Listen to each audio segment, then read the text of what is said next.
Hello everyone. Today we're going to be talking about this structure up here, subject, verb, object, unless, subject, verb, object. How to use this word unless in a sentence. So in Korean, this basically translates to 뭐뭐뭐 하지만 않으면 or 뭐뭐뭐 하지 않은 한.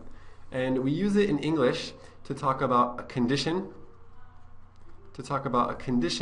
for doing something.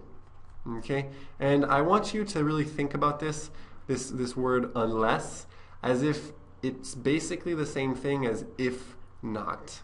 Okay, so let's go ahead and look at our first example. I will go to the beach. I will go to the beach unless it rains.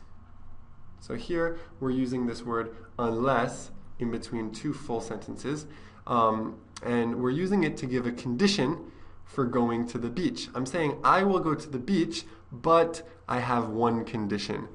It can't rain. Okay? Keep in mind that unless is negative. It's similar to if not. So what this means is I will go to the beach if it doesn't rain. Okay? Again, I'm giving just a condition for going to the beach.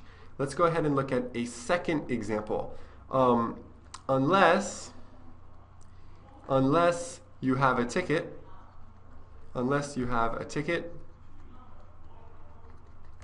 you can't enter. Okay? Unless you have a ticket, you can't enter. Unfortunately, this is the case for many places. You know, if you want to go to Disneyland, you have to have a ticket. If you want to go see a movie at the movie theater, you have to have a ticket. It's a condition for entering. So in this sentence, again, I'm just talking about what the condition is for entering.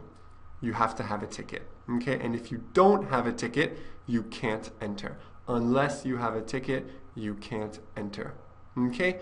In this sentence, I changed it around. I didn't really follow this structure up here.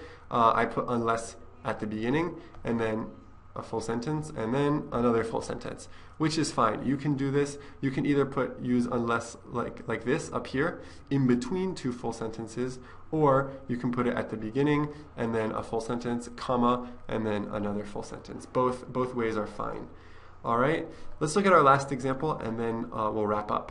You can't borrow money.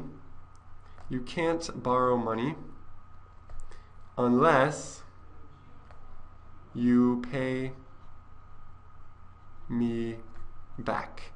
This is usually the condition for borrowing money, right? If you're borrowing money from someone, they expect you to pay them back, and it's a condition. If you don't plan to pay them back, they're not going to lend you the money, right? So here we're talking about the condition for borrowing money, right? You can't borrow money unless you pay me back. You can't borrow money if you don't pay me back. All right? So again, just another example where we're explaining the condition for something. Before we wrap up the lesson, I just want to stress again that this word unless is negative. So you have to be careful, because if you put another negative sentence right after here, sometimes it sounds a bit confusing. So imagine if I had said, you can borrow money unless you don't pay me back. It's not technically wrong, but I don't recommend putting two negatives next to each other like that, because it's just a bit unclear and confusing. So I prefer this sentence, you can't borrow money unless you pay me back. It's just easier to understand. All right?